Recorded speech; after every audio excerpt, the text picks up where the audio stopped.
Hey guys, welcome back to the channel. Today I wanted to share with you the important things that I could not travel without when I travel remotely.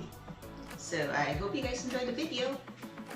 First, I wanted to say the obvious thing, which is your cell phone. Nobody can ever live without it these days.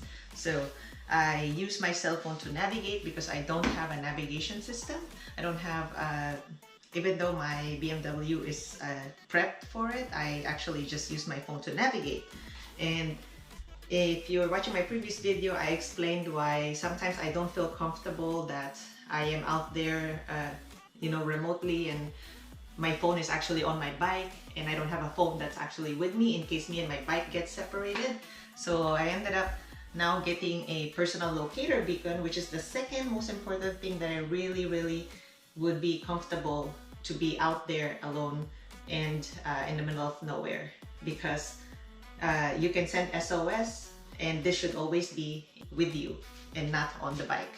I don't want to expand more on this because if you want to learn more about this specific one that I got, I have a review about this. I'll put a link up here for that, so you can click on it if you want to watch it, and I'm also going to put a link on the description if you want to watch it later after this video.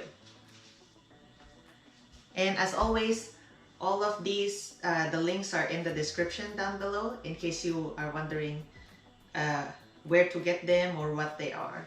So the third thing is the obvious stuff, which is tools for your bike. I am gonna open it to show you guys, but I probably won't go over it in too much detail because it hasn't really changed that much since my last review on my camping packing trip. I included like what exactly is in my tool bag for the BMW, which actually also works with my 701. Of course, this toolkit is custom made. I work on my own bike, so what I do is I try to fit like sockets and wrenches and stuff on on the bike to test fit which ones I actually need. I don't want to bring all sizes, but you can never go wrong with a set of Torx bits and number 10, 11, 12, 13, 14.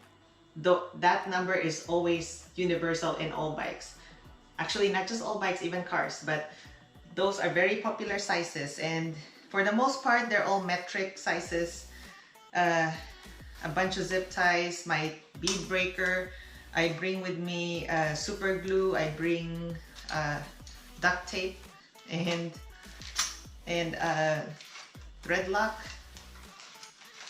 Once again, if you want to know more about it, you can check my camping packing video because I explained this a little bit more in detail.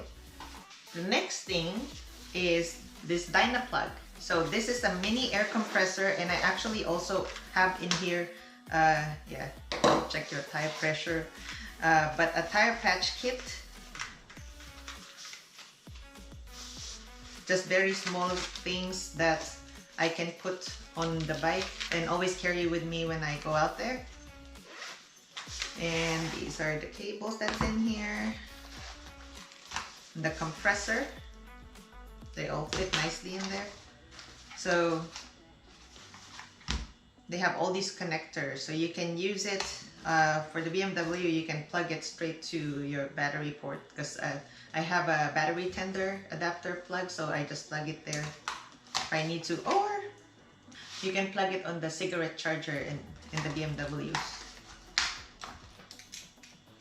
If you don't have that readily available, they come with these clamps too, so you can just clamp it on the battery on your bike. Additional thing I wanted to tell you guys is that, as you can see, the machine is really small, so it doesn't work as efficiently as a real air compressor, obviously, so it's slower at airing up the tires, and you would need to give it a break because it will overheat. So at some point I thought, oh, I broke it, but then I just kind of I use it and then I let it rest and then you use it again. So it's really just for emergency. Don't use this as your go-to, oh, I'll just use this all the time, because it can get annoying. The next one I wanted to talk about is my battery packs. So these battery packs are actually jump starters as well. They come with this cable and clamp, so you can clamp it to the battery that you want to charge. I.e. if you or your friend's bike battery died and you want to jump start it, you can use these. Just for reference, I have jump started a friend's car that hasn't been running for over 6 months, and it worked and it still had juice afterwards. So one is plenty, but because when I camp, sometimes it's more than 1 day. So if I use it to charge my stuff, then, and I have a lot of cameras and a lot of batteries and a lot of electronics, so I bought another one just so I don't run out of juice. And because I am very worried about running out of juice, I also have my last thing, the solar panel charger. And I did a video product review of this, so I will also send that link up there or in the description below if you guys are interested in seeing that. But I love this because this helped keep my GoPros charged while I'm riding. Although I have not tested it in gloomy weather. When I tested it, this was when I was going out during the summer, lots of sun, and I parked my bike and I just laid this on the rocks, charging my battery packs, and it works fantastically. So it's literally just solar panels. You connect a cable through the back here and it charges your battery packs. And of course, it doesn't charge as fast as if you just charge this in an outlet. But if you had this on all day, then it charges it. Also, another thing I wanted to add is that if you let the battery run down to like almost 0%, it somehow takes really longer to charge it back up to 100%. But if it's like, for example, 80%, and then you just plug it in and you just keep kind of running it, and the charging is faster. I don't know why, but that's how it works. So these are the top 6 things that I really would not want to be out there without. But I really want to hear from you guys the important things that you will not travel without. Why did I not include my med kit?